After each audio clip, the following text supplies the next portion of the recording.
Olá a todos e a todas. Estamos aqui mais uma vez para darmos continuidade à parte 2 da discussão de temperatura e calor. Antes de mais nada, convido você a se inscrever no canal e depois que assistir essa aula, curtir, comentar e compartilhar entre seus amigos e amigas. Bom, na parte 1 desse tópico de temperatura e calor, nós discutimos alguns conceitos básicos relacionados à termologia, né? O próprio conceito, né, do que é termologia, né, essa parte da física, né? Discutimos o conceito de temperatura à luz da teoria cinético-molecular da matéria, diga-se de passagem, certo? Tratamos de equilíbrio térmico, definimos calor. Em seguida, fizemos esse exemplo. Agora, nós vamos dar continuidade à nossa discussão falando da energia interna de um sistema físico termodinâmico, ou seja, de um corpo, ok? Veja só, nós sabemos, né, que a matéria ela é formada de, de átomos e moléculas, né? Pois bem, esses átomos e moléculas nos diferentes corpos, né, interagem entre si de uma maneira que em determinados corpos esses átomos e moléculas movem-se mais facilmente do que em outros. Por exemplo, no sólido, as partículas, né, constituintes de um determinado corpo em tal estado movem-se com uma certa liberdade, mas tal liberdade de agitação, digamos assim, é menor do que a liberdade de agitação das partículas, isto é, dos átomos e moléculas que constituem esse mesmo corpo, agora estando ele no estado líquido. Esse mesmo raciocínio podemos estender para esse corpo no estado gasoso. As partículas, né, constituintes de um corpo no estado gasoso movem-se com mais desculpa, com mais liberdade do que as partículas dos corpos nos estados líquido e sólido. Ora, uma medida dessa agitação, como nós conceituamos na aula anterior, é a temperatura. Cada partícula tem uma energia cinética, ok? Mas como nós estamos falando de corpos cujo número de partículas que o constitui é muito alto, então o que nós medimos é uma energia cinética média das partículas que constituem tal corpo, né? E essa energia cinética média ocorre devido à translação das partículas do corpo. Ok? Ora, sendo a temperatura uma medida da agitação das partículas de um corpo, né? A somatória, né, da, da, da energia cinética média de cada partícula do corpo será o que nós vamos chamar de energia térmica. Essa energia térmica, obviamente, está associada à temperatura do corpo. Mas não só. Ela também estará associada, consequentemente, à quantidade de matéria, à quantidade de partículas que constitui o corpo. Ok? Sendo que, para além da energia devido ao movimento das partículas, há também uma energia devido à interação das partículas entre si. Essa energia associada à interação é o que nós chamamos, em geral, de energia potencial. Ok? É o que nós chamamos de energia potencial. Portanto, para além da energia cinética, há essa energia potencial devido à interação de átomos e moléculas que constituem um determinado corpo. E é a soma dessas energias que nós chamamos de energia interna. Ok? Então, a energia interna, em outras palavras,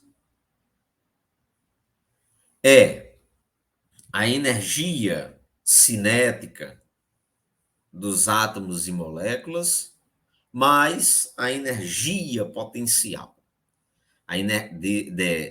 dessas partículas, ou seja, a energia associada à ligação, à interação entre elas. Ok? Bom, agora vamos aprender a medir temperatura. Tá? Bom, mas nós já sabemos, em um primeiro momento, como é que se faz isso.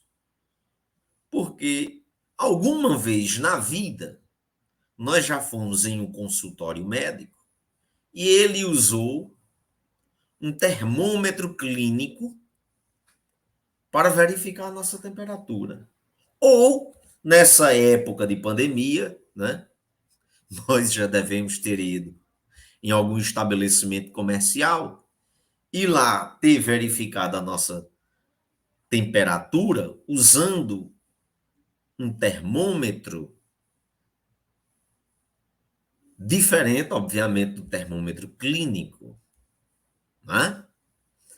Então, nós sabemos que os termômetros são os instrumentos usados para a aferição, para a medição da temperatura. Ok? Há diferentes tipos de termômetros, ok? No mercado. Nós podemos vir aqui e fazer uma rápida pesquisa no Google, né? E verificar diferentes tipos de termômetros. Termômetros. Termômetro. Ok? Então, veja. Aqui, por exemplo, nós temos um modelo de termômetro que funciona a partir da detecção da radiação infravermelha que nosso corpo emite. Ok? Então, esse tipo de termômetro, por exemplo, ele capta, né, parte da radiação que nós emitimos e associada à radiação a, a uma temperatura, e o que ele te mostra no visor é a temperatura do teu corpo. Bom, aqui, por exemplo, nós temos o famoso termômetro clínico, né? Muito conhecido por nós, tá certo? Note que esse termômetro clínico, ele tem uma graduação aqui, olha, numérica, né? Que indica a temperatura do corpo, né? Em que se está medindo. Bom, essa graduação está estabelecida em uma determinada escala, né? Da mesma maneira que no termômetro digital, tá certo? Ele te mostra o valor numérico da temperatura em uma determinada escala, tá? Então, pessoal, isso aqui é uma ilustração de dois tipos de termômetros. Nós não adentraremos, digamos assim, né, nos mais variados tipos de termômetros, nem como se dá, né, detalhadamente o funcionamento de cada um deles, né? Mas vocês podem fazer uma pesquisa aqui na internet, né, para entender um pouco mais do funcionamento de cada tipo de termômetro, ok? Bom, voltando aqui para a nossa aula, para os nossos slides, melhor dizendo. Então, todo termômetro, ele, associado a ele, tem o que nós chamamos de uma escala termométrica. Ok? Uma escala termométrica que nada mais é do que um conjunto arbitrário de valores numéricos, né, em que cada valor está associado a uma temperatura. Tá certo? Agora, o estabelecimento, digamos assim, dessa escala termométrica, né, desse intervalo de valores numéricos, se dá a partir de alguns critérios. Porque, veja, nessa figura aqui, por exemplo, nós temos duas escalas. Do lado esquerdo, valores de temperatura na escala Celsius, e do lado direito, valores de temperatura na escala Fahrenheit. Cada uma dessas escalas, né, nesse termômetro, tem um conjunto de valores que te diz, né, da temperatura de um corpo naquela escala. Então, se nós olharmos aqui, por exemplo, na escala Celsius, se você verificar uma temperatura de um corpo, que nela dê uma temperatura de, suponhamos, 50 graus Celsius, ok? Essa mesma temperatura, se medida na escala Fahrenheit, te apresentará um novo valor, um valor numérico diferente. Note que ele te apresentará, né, um valor numérico de acima de 120 graus Fahrenheit. Ora, professor, então, qual é a temperatura correta do corpo? Será 50 graus Celsius ou, suponhamos, a 125 graus Fahrenheit? Ora, os dois valores estão corretos, ok? Os dois valores estão corretos. Agora, um está expresso em uma escala, por exemplo, o valor de 50 graus Celsius, na escala Celsius, e o de 125 graus Celsius, aproximadamente, ou graus Fahrenheit, aproximadamente, na escala Fahrenheit. Bom, mas o que é que explica, né, essa diferença numérica? Uma vez que elas devem ser uma tradução da mesma agitação das partículas do corpo, que realmente é. São valores numéricos que estão representando a mesma agitação térmica das partículas do corpo.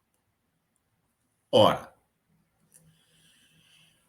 essa diferença no número é consequência da forma como a escala foi estabelecida. Ok? Porque quando você vai criar uma escala termométrica, você faz uso de dois valores de temperatura associados a pontos fixos que servirão de referência para você. Ok? Que servirão de referência para você. Então, nós poderíamos, por exemplo, e esses dois pontos fixos de referência, em geral, são dois pontos, né, que representam estados térmicos facilmente reprodutíveis sob determinadas condições de pressão. Ok?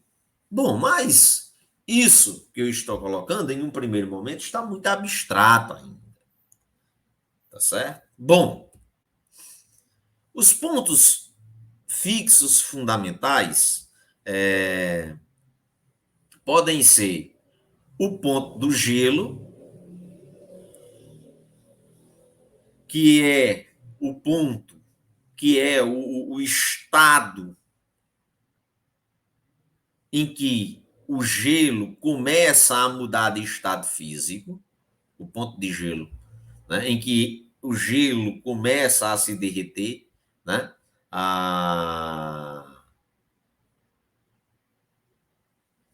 transformando-se em água líquida. Ok? Então, isso é um ponto fixo. E o outro ponto é o ponto de vapor. O ponto de vapor da água também. Ok? No ponto de vapor da água, a água no estado líquido começa a mudar de fase, a passar para o estado gasoso, para o estado de vapor. Ora,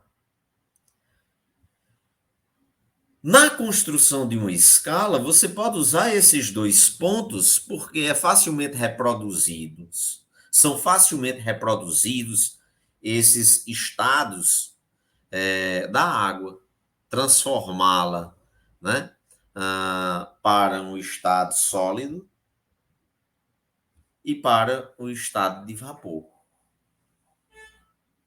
Tá certo, pessoal? Portanto, nós podemos usar esses dois pontos como referência.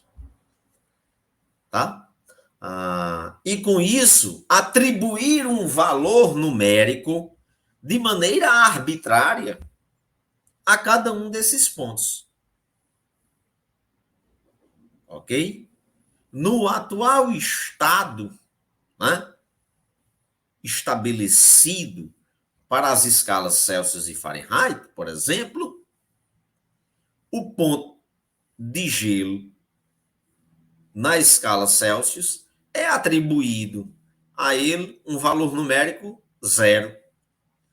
E no ponto e ao ponto de vapor é atribuído a ele um valor numérico 100.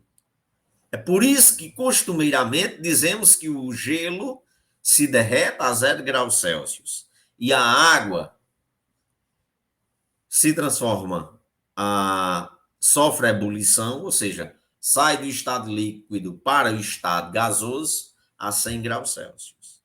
Esses valores foram estabelecidos de maneira arbitrária. Tá certo? Ou melhor, de maneira convencional. Mas são valores arbitrários.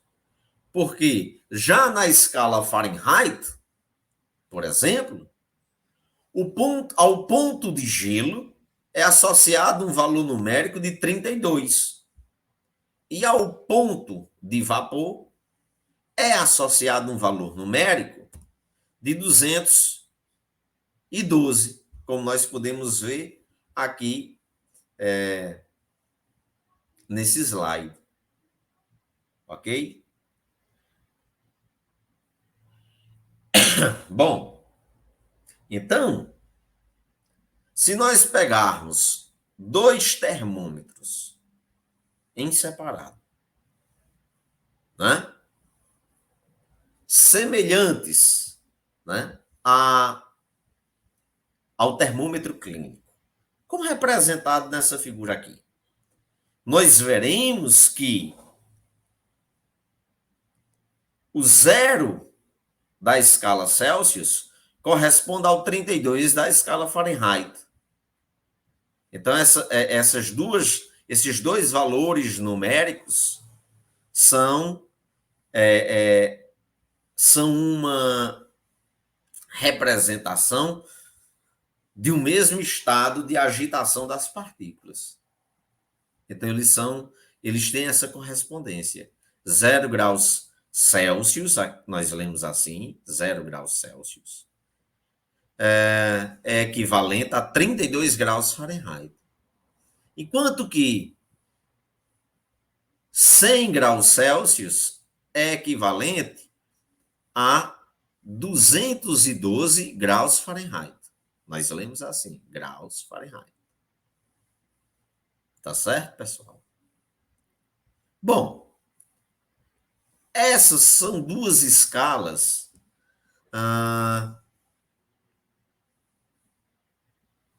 costumeiramente usadas, digamos assim. Sendo que, por exemplo, aqui no Brasil, nós usamos a escala Celsius. Em muitos outros países do mundo também se é usada a escala Celsius. Já nos Estados Unidos, se usa a escala Fahrenheit para indicar a temperatura.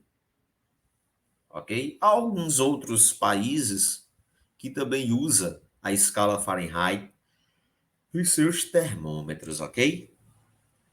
Bom, então, para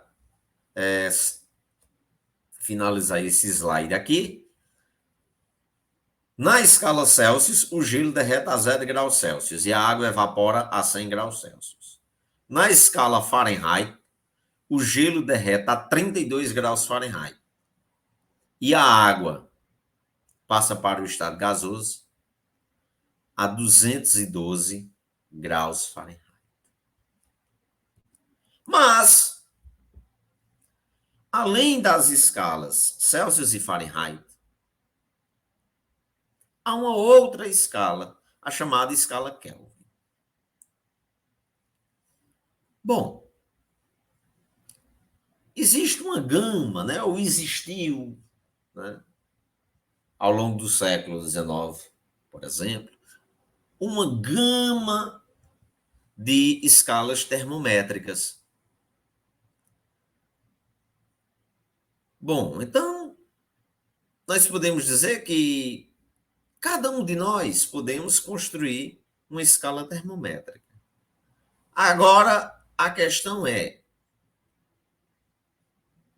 qual será, digamos assim, a aceitação dela e o quanto ela pode traduzir, né, com mais fidedignidade a agitação das partículas. Por que eu estou chamando a atenção para isso? Porque, veja, quando nós falamos, por exemplo, na escala Celsius, em 0 graus Celsius, em um primeiro momento, nós poderíamos dizer, ora, poderíamos pensar assim, ora, se a temperatura é 0 graus Celsius e essa grandeza física nada mais é do que uma medida da agitação dos átomos e moléculas constituintes de um corpo, será que 0 graus Celsius significa que as partículas desse corpo não estão se movendo? Ou seja, não tem nenhum grau de agitação? Se nós não nos atentarmos, né, para a maneira como a escala é estabelecida, nós podemos se equivocar, por exemplo, em relação à escala Celsius, e dizer, olha, em 0 graus Celsius, a agitação das partículas é nula. Bom, mas isso é falso. Isso não é verdade. As partículas do gelo a 0 graus Celsius estão se movendo. Então, esse zero da escala Celsius não é uma representação fidedigna da agitação das partículas constituintes lá do gelo. Essa mesma argumentação é válida para a escala Fahrenheit, por exemplo. O 0 graus Fahrenheit não traduz que não é uma tradução de que a agitação das partículas que constituem o corpo não existe. Ok? Mas por que isso acontece? Porque cada termômetro, né? Nós não vamos adentrar a fundo, mas eu irei chamar a atenção, né? Cada termômetro, ele funciona tomando como base uma coisa que nós chamamos de grandeza termométrica e uma substância termométrica. A grandeza termométrica é uma propriedade física da substância termométrica. Por exemplo, no termômetro clínico, a substância termométrica, em geral, é mercúrio ou álcool colorido. Ora,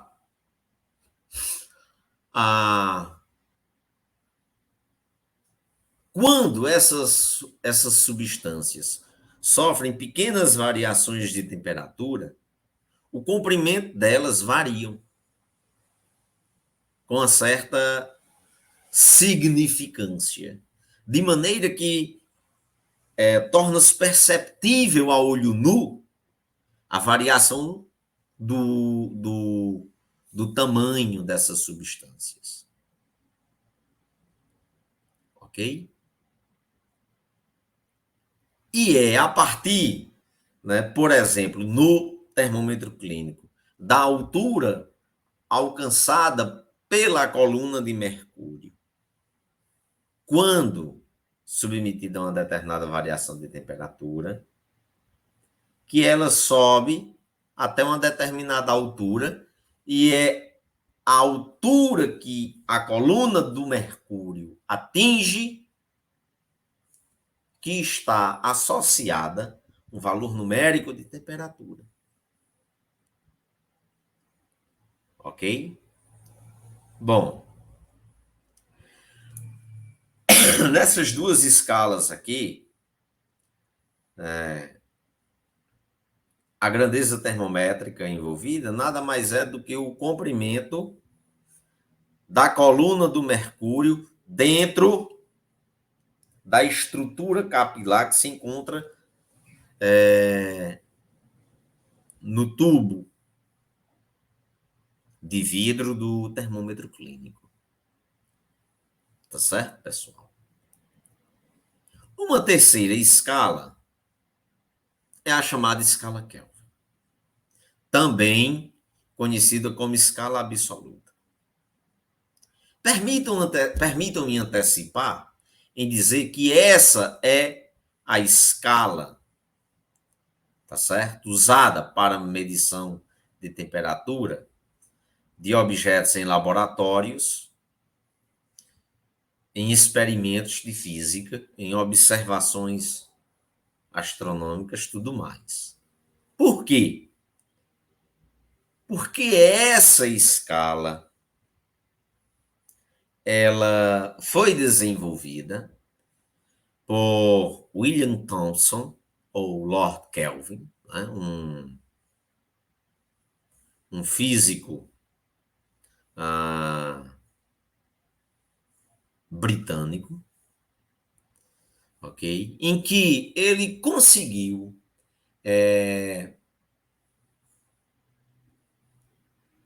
criar uma escala termométrica em que o valor zero de temperatura nessa escala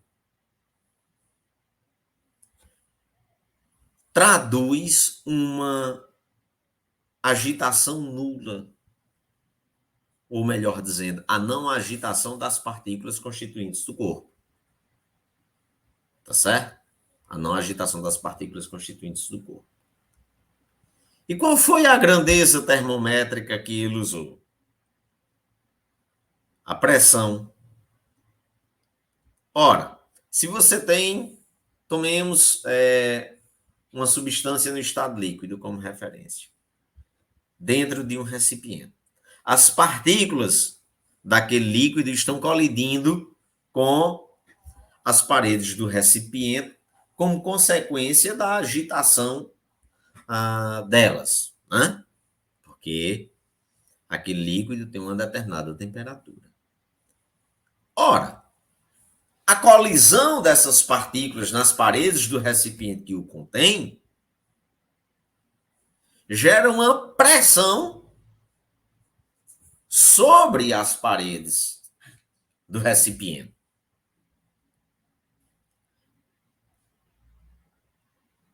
De maneira que, se acontecer de as partículas pararem de se mover, a pressão nas paredes do recipiente, né, será zero, consequentemente. Então, associada a uma pressão zero, Thomson associou uma temperatura zero, que é o que nós chamamos do zero absoluto, porque essa escala Kelvin também é conhecida como escala absoluta. E esse número, sim, representa,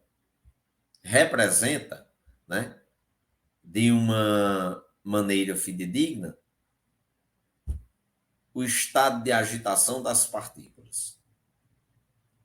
Ok? Bom, Ele fez inúmeros experimentos usando gás, tá certo? A volume constante e observando o comportamento da pressão associada à temperatura. Da pressão associada à temperatura. Aqui nós temos nesse gráfico três retas que ilustram três distintos experimentos envolvendo gás, onde ele olhava o comportamento da pressão do gás em relação à temperatura. E o que ele observou de comum nos três gases é que a pressão tendia a zero quando a temperatura tendia, na escala Celsius, a menos 273,15 graus Celsius. Ora, essa temperatura na escala Celsius de menos 273,15 é equivalente a 0 Kelvin. Ok? Ao zero da temperatura da escala absoluta de temperatura. Tá certo? Pois bem, mas estabelecendo-se essa correspondência, né, do zero absoluto com o valor aproximado de menos 273,15 graus Celsius, Lord Kelvin, William Thomson, observou que o ponto de gelo, ou seja, o ponto de fusão do gelo, nessa sua escala, corresponde a um valor aproximado de 273 Kelvin. E o ponto de ebulição da água corresponde a um valor de 373 Kelvin. Ok? Como nós podemos ver nessa representação, na representação desse gráfico aqui. Ora, como essas diferentes... Então, a escala absoluta, ou seja, a escala Kelvin, ela é a que traduz verdadeiramente a agitação, o grau de agitação das partículas de um corpo. Ok? E a temperatura é medida justamente nessa escala, Kelvin, no Sistema Internacional de Unidades. Ok? Ou seja, a temperatura no SI é medida na escala Kelvin. É expressa na escala Kelvin. Bom, como essas escalas, com seus diferentes valores numéricos,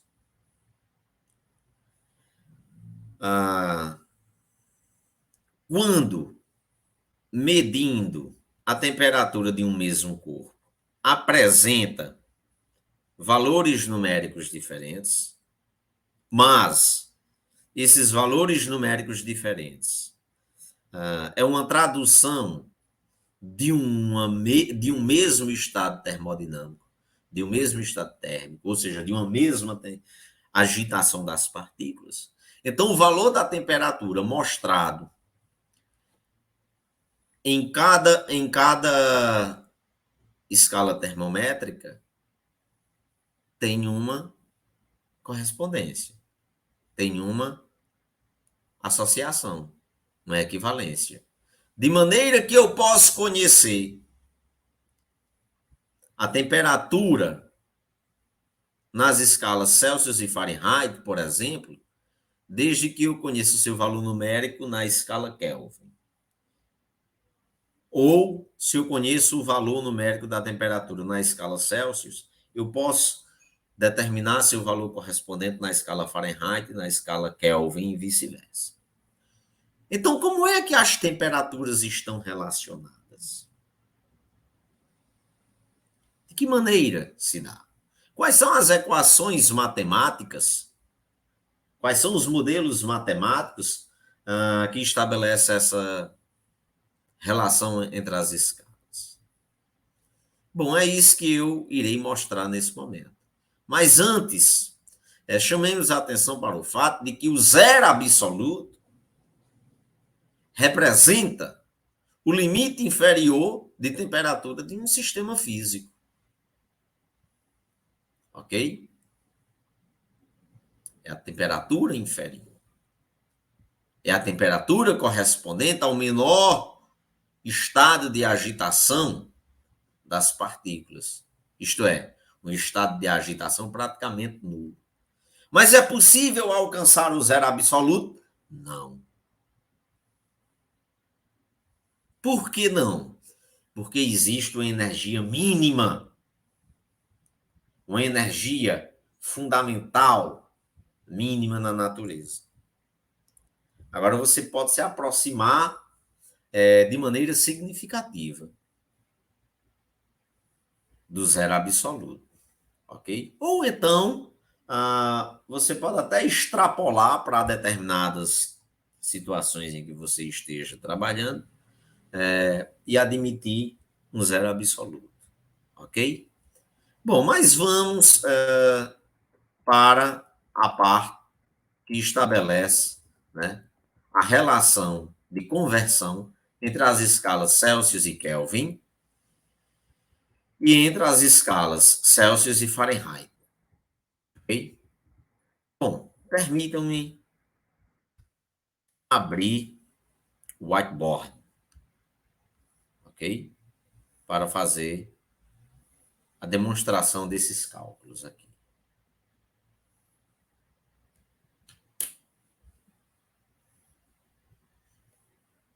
Bom, enquanto abro aqui, né, lembro de que se você ainda não está inscrito no canal, se inscreva,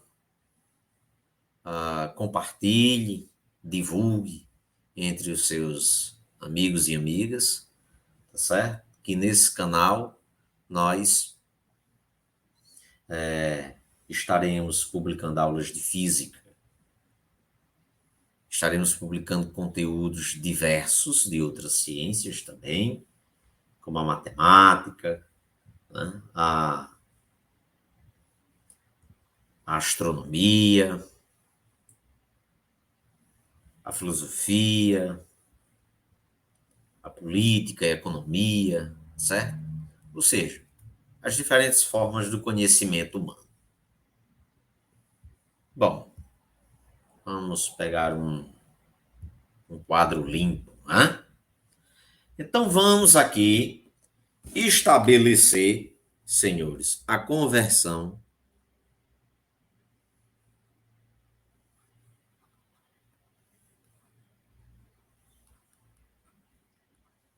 entre as escalas Celsius e Kelvin. Façamos aqui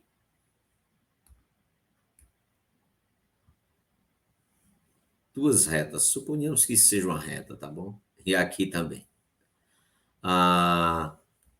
Em que essa daqui representa a escala Kelvin e essa outra representa a escala Celsius. Ok?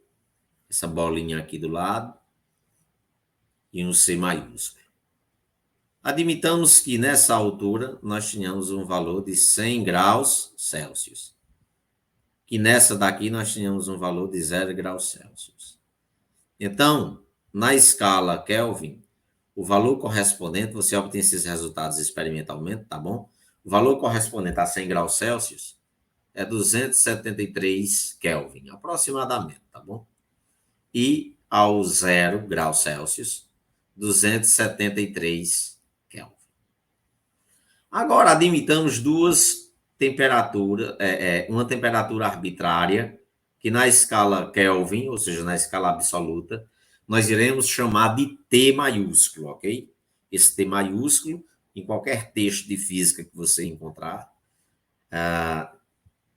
ele sozinho, maiúsculo, representa a temperatura na escala absoluta.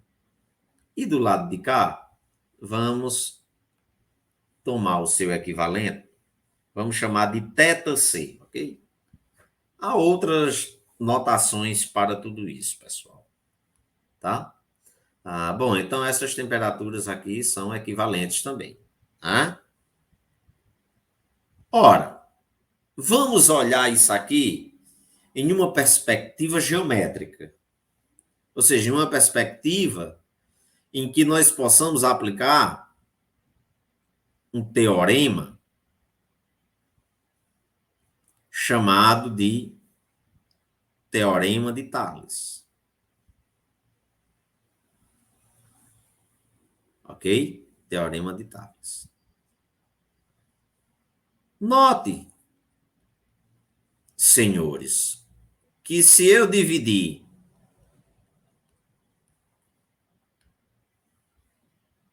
tomemos aqui uma cor diferente, essa outra aqui. Se nós dividirmos o todo pela parte em cada uma das escalas, ou seja, de 0 graus Celsius até θc, se dividirmos esse segmento pelo todo, de 0 graus Celsius até 100, nós iremos obter uma razão, e que essa razão é equivalente a dividir o segmento que vai de 273 Kelvin até a temperatura T, e de 273 Kelvin a 373 Kelvin. Ou seja, em cada uma dessas escalas, nós vamos dividir a parte 1 pela parte 2. Geometricamente, essas coisas são equivalentes e, consequentemente, nós podemos dizer que a parte, olhemos para a escala Celsius primeiro, θc menos 0, dividido pelo todo, 100 menos 0, é igual, agora olhemos para a escala Kelvin, a parte, que é T menos 273, 270. Deixa eu me apagar aqui, escrevi isso aqui bonitinho. Puxa vida, não acredito. Tem como voltar isso aqui. Vamos ver. Voltou. Ainda bem. A borracha aqui. Então, vamos lá. 273 dividido, né, pelo todo. 373 menos 273. Ora, isso é verdade. Essa igualdade é verdadeira. E quem me garante isso é o Teorema de Thales. Agora vamos fazer algumas manipulações algébricas. E o que é que nós iremos obter? θc menos 0 é o próprio θc. 100 menos 0 é o próprio 100. Isso aqui será igual a T menos 273 dividido por 373 menos 273 também é 100.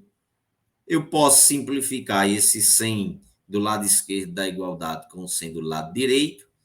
E o que eu obtenho é θc igual a T menos 273. Ou seja, passando esse 273 para o lado esquerdo da igualdade, nós ficaremos com T igual a 200 a θc mais 273. Portanto, T é igual a θc mais 273. Então, essa fórmula aqui, ela representa ela é uma relação de conversão das escalas Kelvin para Celsius e vice-versa. De maneira que, se você tem uma dada temperatura na escala Celsius e quer determinar seu valor correspondente na escala Kelvin, basta você substituir nessa fórmula, efetuar um cálculo e determinar o valor correspondente.